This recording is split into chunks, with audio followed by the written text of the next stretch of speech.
Okay, Assalamualaikum warahmatullahi taala wabarakatuh. Saya Cikgu Muhammad Frizailah Akmi bin Muhammad Din daripada SK Kemin. Jadi bersama-sama kita pada pagi ini kita akan sama-sama mempelajari salah satu topik dalam Sains Tahun 5 iaitu sistem rangka manusia dan fungsinya. Okay, dalam topik ini standard kandungan sistem rangka manusia. Dan dalam topik ini standard pembelajarannya terdapat 4 standard pembelajaran. Yang pertama, memerihalkan fungsi rangka utama manusia. Okey, sekejap saya nak tukar sikit baru kita nampak jelas. Okey. Jadi standard pembelajaran yang pertama, memerihalkan fungsi rangka utama manusia. Standard pembelajaran yang kedua, mengenal pasti tulang dan kedudukan sendi dalam sistem rangka manusia.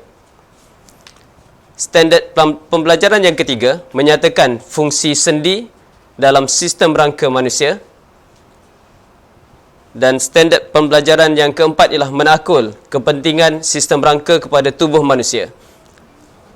Jadi murid-murid sekalian, fokus kita pada hari ini ialah sistem rangka. Apakah yang dapat kamu gambarkan apabila pertama kali kamu mendengar perkataan sistem rangka? Bayangkan badan manusia, bayangkan rangka ayam yang mungkin kamu makan malam tadi. Okey, semua tu ada kaitan. Tapi apakah fokus kita pada hari ini? Okey, apabila kita menyebut sistem rangka manusia, sudah pasti sistem rangka manusia ni akan berkait dengan tulang pada badan kita. Okey, mari kita saksikan. Okey, tahukah kamu? Nampak tak? Di skrin sekarang terdapat 2 ekor cacing yang sedang bergerak-gerak. Adakah pergerakan cacing sama dengan pergerakan manusia? Tak betul, tak sama. Yes. Minta maaf tersasul. Memang tak sama. Kenapa? Kenapa tak sama? Kerana manusia dapat berjalan, manusia dapat berdiri. Manakala cacing pula hanya menjalar. Okey, mengapakah cacing tak dapat berjalan seperti manusia? Okey, yang ni ada dalam buku teks. Jawapannya pun ada dalam buku teks. Okey. Jawapannya, okey, cacing tidak dapat berdiri ataupun bergerak seperti manusia kerana cacing tidak mempunyai tulang seperti manusia. Okey, betapa bertuahnya manusia kerana Allah telah jadikan kita dengan sistem rangka yang baik yang membolehkan manusia melakukan pelbagai pergerakan. Hebat kan manusia? Mesti kamu bangga kerana menjadi manusia. Okey. Sistem rangka manusia. Okey, nampak tengkorak kat sini. Okey, sistem rangka manusia dibina daripada tulang-tulang yang berada di dalam badan. Okey, tulang kita berada di dalam badan diselaputi oleh isi dan kulit. Rangka utama manusia terdiri daripada cuba teka. Siapa yang dapat namakan sistem rangka utama dalam badan manusia? Okey, ada yang nak cuba? Okey. Kita saksikan gambar ni. Okey, nampak tak tengkorak di sebelah ni? Okey, inilah keseluruhan sistem rangka manusia. Kita mulakan dengan yang bahagian yang paling atas. Okey, ada yang nak cuba? Haziq, mungkin Haziq nak cuba? Okey, bahagian yang paling atas, betul. Namanya ialah tengkorak. Okey, tengkorak. Tengkorak berada di bahagian atas. Seterusnya, okey, ada di bahagian dada kamu. Okey, di bahagian kiri dan kanan, bentuknya seperti sangka. Okey, apakah nama tulang ini? Alia, mungkin Alia nak cuba? Okey, betul Alia. Nama tulang ini ialah tulang rusuk. Bagus, percubaan yang baik. Seterusnya, okey, anak panah ini menunjukkan bahagian tulang di bahagian kaki. Apakah nama tulang tersebut? Okey, okey, ada yang nak cuba? Okey, terima kasih. Namanya ialah tulang kaki sebab berada di kaki. Tulang seterusnya, anak panah ini menunjukkan bahagian tulang di kawasan tangan. Apakah nama tulang tersebut? Ada yang nak cuba? Okey, terima kasih kerana sudi menjawab. Okey, namanya ialah tulang tangan. Dan Ini ialah salah satu tulang yang penting pada manusia. Terdapat di bahagian belakang. Kalau terdapat di bahagian belakang, sudah tentu namanya ialah, yes, very good, tulang belakang. Dan fakta tambahan untuk makluman semua murid, tubuh manusia, keseluruhan tubuh manusia bermula daripada kepala sampailah ke kaki. Kita semua sekali mempunyai 240 batang tulang. Hebat, terlalu banyak tulang yang ada pada badan manusia. Lepas ni mungkin selepas kelas ni, lepas ni boleh cuba kamu semua kira bilangan tulang yang ada di badan masing-masing. Okey, fakta tambahan seterusnya, tulang manusia diperbuat daripada kalsium dan kolagen yang kuat dan fleksibel. Bagaimana kita nak dapatkan kalsium? Okey, sebab itu kita perlu minum susu bermula daripada bayi supaya kita dapat menghasilkan tulang yang kuat. Seterusnya, fungsi sistem rangka manusia. Apakah fungsi sistem rangka manusia? Setiap tulang yang telah diterangkan sebentar tadi mempunyai fungsi-fungsi yang tertentu. Okey, mari kita sama-sama perhatikan fungsi sistem rangka manusia agar kita dapat meneliti tubuh badan kita dengan lebih baik. Okey, tengkorak. Apakah fungsi tengkorak? Tengkorak di bahagian atas. Okey, kalau kita perhatikan, kalau kita tahu dalam tengkorak ada apa? Dalam tengkorak ada otak, pandai. Dalam tengkorak ada otak. Jadi apakah fungsi tengkorak? Tengkorak, kita terus lagi dengan tulang rusuk. Kita akan perhatikan satu persatu. Okey, tengkorak bermula dengan tengkorak. Seterusnya tulang rusuk. Yang ketiga tulang belakang. Yang keempat tulang tangan. Yang kelima tulang kaki. Okey. Tengkorak, apakah fungsi tengkorak? Tadi saya telah maklumkan tadi dalam tengkorak ada otak. Jadi apakah fungsi tengkorak? Fungsi tengkorak ialah melindungi otak daripada kecederaan. Otak ialah satu organ yang sensitif, maka otak perlu dilindungi. Kalau berlaku kecederaan pada otak, maka boleh menyebabkan berlaku kecacatan ataupun mungkin kematian pada manusia. Okey, jadi sayangi otak masing-masing supaya kita semua dapat belajar dengan baik. Setuju? Okey. Apakah fungsi tulang rusuk? Tulang rusuk terdapat di bahagian dada kita. Kalau kita perhatikan, kita telah belajar semasa tahun 4. Di bahagian dada ini terdapat satu organ yang sangat penting yang membantu sistem pernafasan. Apakah organ tersebut? Okey, organ tersebut ialah peparu. Okey. Jadi apakah fungsi peparu? Minta maaf, apakah fungsi tulang rusuk? Tulang rusuk berfungsi untuk melindungi organ dalaman seperti jantung dan peparu. Terdapat pelbagai lagi organ yang terdapat di bahagian dada seperti hati, pankreas. Okey. Seterusnya kita nak perhatikan fungsi tulang belakang. Fungsi tulang belakang ialah menyokong tubuh. Okey, disebabkan tulang belakang inilah manusia itu dapat berdiri dengan baik, dapat berjalan, dapat berlari, dan dapat melakukan pelbagai aktiviti.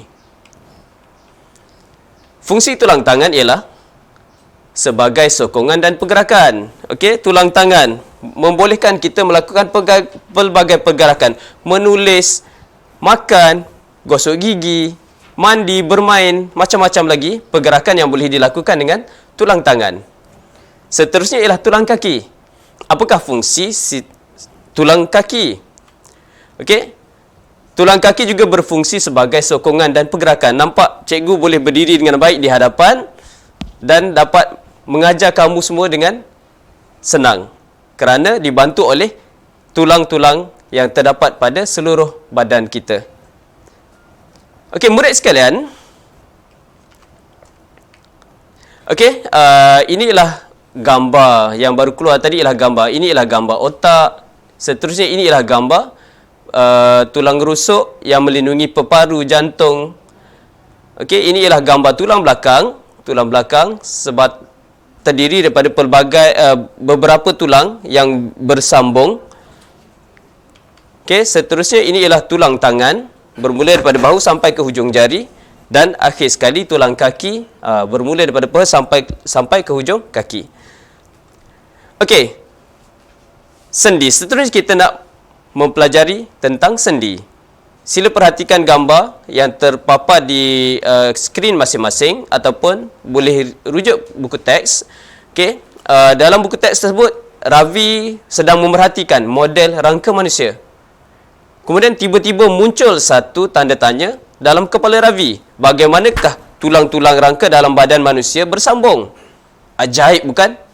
Adakah tulang-tulang tersebut dilekatkan dengan gam? Adakah tulang-tulang itu dilekatkan dengan selotip? Satu fakta yang kita perlu fikirkan, bagaimanakah tulang-tulang itu bersambung? Jadi tengok penerangan pada cikgu ni, kata tulang-tulang kita bersambung atau bertemu pada sendi. Oh, nama bahagian yang menyambungkan tulang ialah sendi. Okey, dua tulang antara tulang tangan terdapat bahagian lengan dan bahu. Jadi yang menyambungkan dua tulang saya ini ialah sendi. Di manakah sendi? Okey, di bahagian ini sendi. Mengapakah saya boleh membengkokkan jari dengan baik, dengan senang? Mengapa saya boleh memegang pen dengan baik? Kerana pada bahagian tulang ini terdapat sendi. Jadi murid sekalian, apakah maksud sendi? Jawapannya ada di bawah. Sendi ialah tempat pertemuan dua atau lebih tulang. Okey, mengapakah kita dapat menggerakkan, melakukan pelbagai pergerakan? Okey, pergerakan itu dibantu oleh sendi yang terdapat di antara tulang-tulang.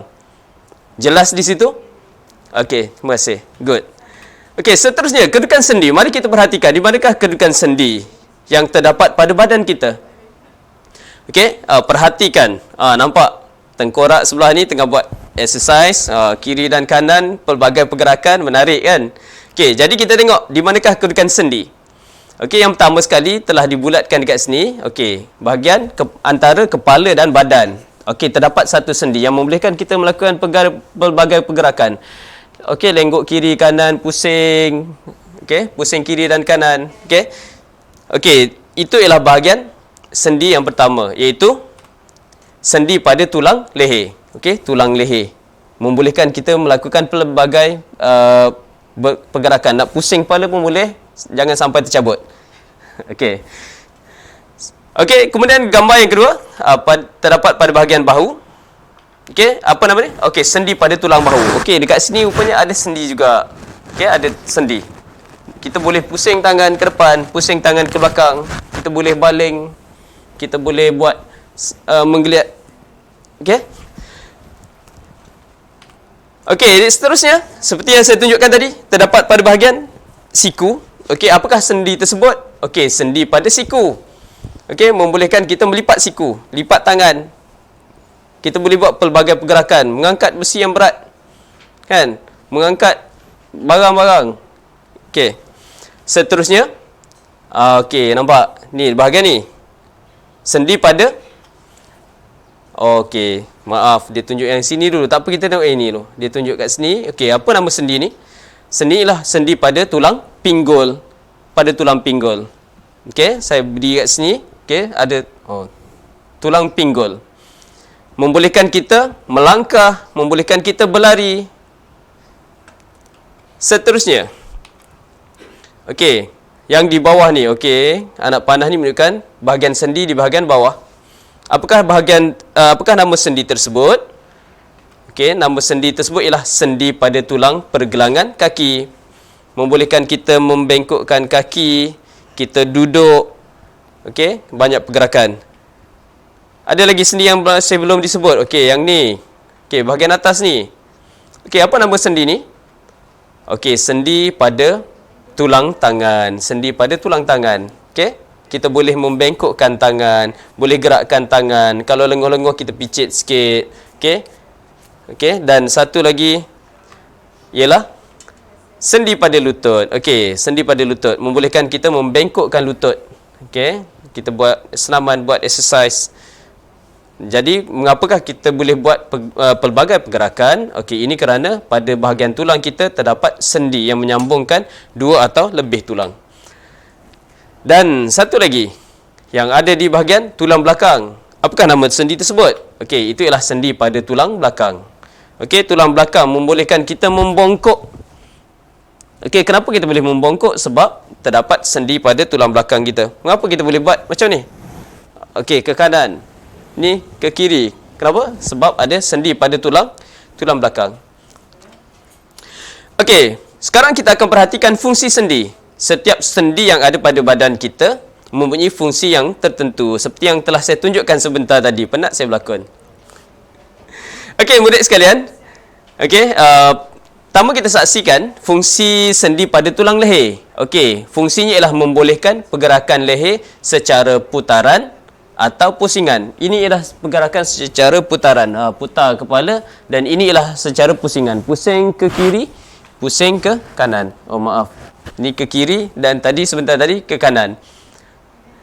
Okey, sendi pada tulang bahu pula. Apakah fungsi sendi pada tulang bahu? Membolehkan pergerakan tangan ke hadapan dan ke belakang. Okey, ke depan, ke belakang. Okey. Pergerakan ini dapat dilakukan dengan baik kerana terdapat sendi pada bahagian bahu kita. Okey. Seterusnya, sendi tulang tangan. Okey, membolehkan pergerakan tangan dan jari. Membolehkan tangan kita bergerak dan jari kita bergerak. Boleh menggenggam dengan baik, boleh memegang. Semuanya disebabkan oleh sendi yang terdapat pada tulang kita. Seterusnya, kita perhatikan sendi pada tulang pinggul. Fungsinya ialah membolehkan pergerakan bahagian atas tubuh dan kaki. Okey, tulang pinggul tadi, tulang pinggul membolehkan pergerakan bahagian atas dan bahagian kaki. Kita boleh bergerak, kita boleh melangkah. Seterusnya, fungsi sendi lutut membolehkan kaki dibengkokkan atau diluruskan. Dan akhir sekali, sendi pada tulang kaki. Fungsinya ialah membolehkan pergerakan kaki dan jari kaki. Okey, murid sekalian, terdapat fakta lagi yang ingin saya kongsikan. Okey, sendi merupakan titik pertemuan dua tulang yang membolehkan berlaku pergerakan antara tulang manusia. Apa maksudnya? Sendi merupakan titik pertemuan. Terdapat dua tulang. Di jari saya ni terdapat beberapa tulang. 1, 2 dan 3. Okey, jadi setiap titik pertemuan ini disambung oleh sendi. Okey, bahagian sendi ni dilapisi oleh tulang lembut yang dinamakan sebagai tulang rawan untuk mengurangkan geseran.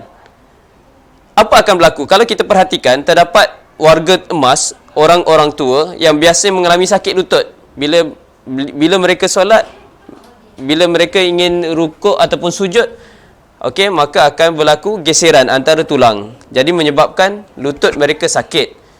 Okey, ini disebabkan oleh tulang rawan yang tadinya semakin menipis ataupun telah haus. Okey, kepentingan sistem rangka manusia. Disebabkan kita semua manusia terdiri daripada sistem rangka yang membolehkan kita mempunyai bentuk badan yang sempurna, maka sistem rangka sangat penting kepada manusia. Apakah kepentingan sistem rangka manusia? Mari kita saksikan. Pertama sekali, sistem rangka manusia sangat penting untuk menyokong tubuh. Tanpa sistem rangka manusia, apa akan jadi? Yes, manusia akan bergerak seperti cacing. Cuba bayangkan, kita semua tidak mempunyai tulang. Bagaimana kita nak bergerak? Kita mungkin bergerak seperti cacing, menjala. Ataupun kita mungkin berada di lantai dan bergerak seperti slime. Betul kan? Okey, kepentingan sistem rangka yang kedua, membolehkan manusia berdiri. Alhamdulillah, saya dapat berdiri dengan baik kerana saya disokong oleh sistem rangka. Yang ketiga ialah sebagai sokongan dan pergerakan. Okey, sistem rangka memberikan kita sebagai sokongan dan juga pergerakan, membolehkan kita bergerak dengan baik, membolehkan kita berdiri dengan baik. Kepentingan sistem rangka yang keempat ialah melindungi otak dari kecederaan. Melindungi otak dari kecederaan kerana kita mempunyai tengkorak yang kuat. Dan akhir sekali, melindungi organ dalaman seperti jantung dan paru-paru. Tanpa sistem rangka ini, mungkin organ dalaman kita akan mengalami kecederaan dengan mudah. Mungkin masa tu kita tengah bersukan, kita tengah berlari, tiba-tiba ada rakan kita yang terlanggar, jatuh terguling, kemudian menyebabkan paru-paru kita cedera. Jantung kita mungkin cedera, hati kita mungkin cedera, perut kita mungkin cedera. Tapi kecederaan ini dapat dielakkan dengan dibantu oleh sistem rangka manusia. Okey, murid sekalian, saya rasa itu saja yang ingin saya kongsikan pada hari ini. Terima kasih kerana mengikuti kelas saya pada pagi ini. InsyaAllah kita akan bertemu lagi di lain masa. Semoga apa yang saya kongsikan pada hari ini memberi manfaat kepada semua. Akhirul kalam. Assalamualaikum warahmatullahi taala wabarakatuh. Science is awesome. Terbaik.